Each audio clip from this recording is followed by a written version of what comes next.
آخری کام جو اس محرم میں کرنے کا ہے وہ ہے جو کربلا میں شہید ہوئے حضرت رسالت مآب صلی اللہ علیہ وسلم کے نواسے اور ان کا خاندان اور صحابہ کرام رضی اللہ عنہ میں سے چھوٹے صحابہ جو عمر میں چھوٹے تھے، اور سیدنا حسین ابن علی رضی اللہ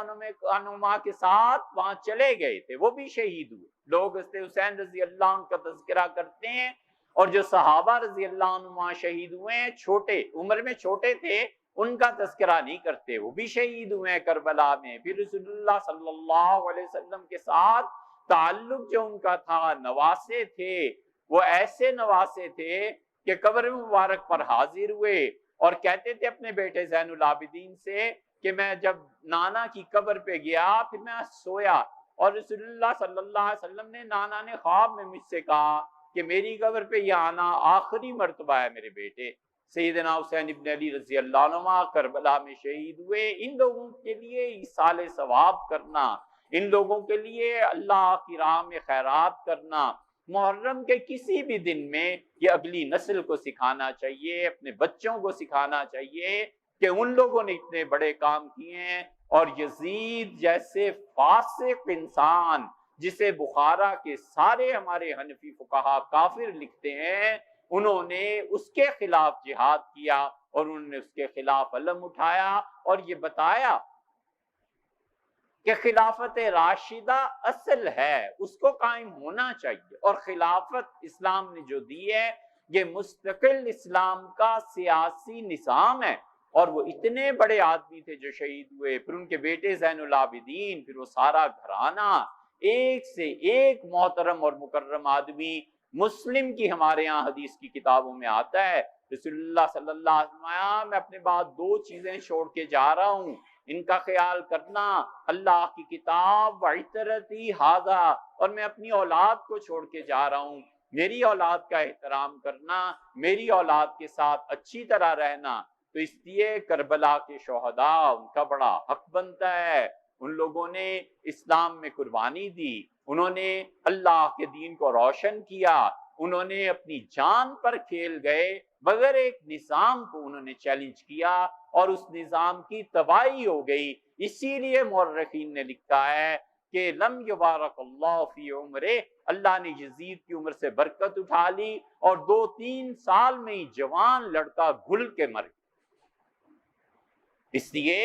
انہیں یاد رکھنا چاہیے، ان کی قربانیوں کو یاد رکھنا چاہیے۔ یہ بڑا برا طریقہ ہے کہ لوگوں نے یزید کو بڑھانا شروع کر دیا ہے اور لوگوں نے سیدنا حسین ابن علی رضی اللہ عنہ اور اس سارے خاندان کو بھلا دیا ہے۔ رسول اللہ صلی اللہ علیہ وسلم کو بڑی محبت تھی، ایسی محبت تھی کہ حسین رضی اللہ عنہ کو اپنے سینے سے لگایا اور آپ نے کہا اللہ میں حسین سے محبت رکھتا ہوں، اور میرے پروردگار جو ان سے محبت رکھے اللہ تو اس سے محبت فرما، دعا دی۔ حضرت حسین رضی اللہ عنہ کو اتنا ادب غالب تھا نانا کا، جب شہید ہونے لگے تو جس نے تلوار اٹھائی تھی وہ قریب آیا اور اس کے جسم پہ سفید داغ تھے، انہوں نے کہا ہاں تم مجھے قتل کرو گے، میں بالکل شہید ہو جاؤں گا۔ اس نے پوچھا کیسے تمہیں پتا ہے، میں اگر چھوڑ دوں؟ انہوں نے کہا نہیں، حضور صلی اللہ علیہ وسلم نے فرمایا تھا مجھ سے کہ میرے بیٹے میں نے رات خواب میں دیکھا ایک چتکبرا کتا ہے، 2 رنگ کی اس کی جلد ہے اس کتے کی، اور میرے خون میں ہاتھ ڈال رہا ہے، یہ تم ہی ہو اور میں رسول اللہ صلی اللہ علیہ وسلم کا خون۔ ہمیں سیکھنا چاہیے ادب اور احترام ان لوگوں سے۔ کربلا میں دشمن کھڑا ہے اور 7 تاریخ کو اپنی بیٹی کی شادی کرنے میدان جنگ میں،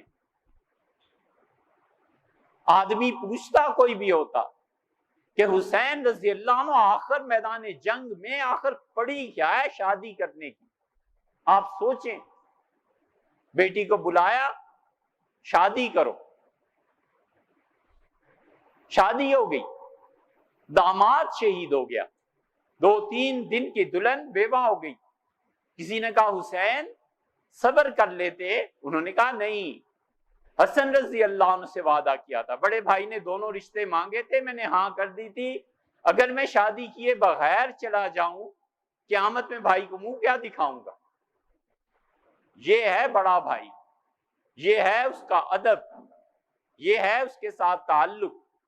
ہم ان ادب کی روایات کو بھول گئے ہیں، ہم اس احترام کی روایت کو بھول گئے ہیں۔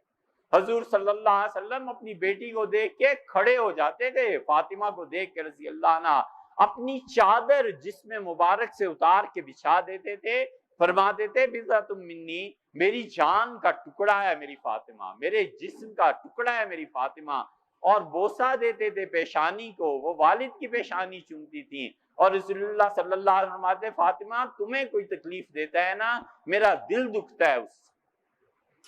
ایک موقع پہ کہا علی کو پتا نہیں ہے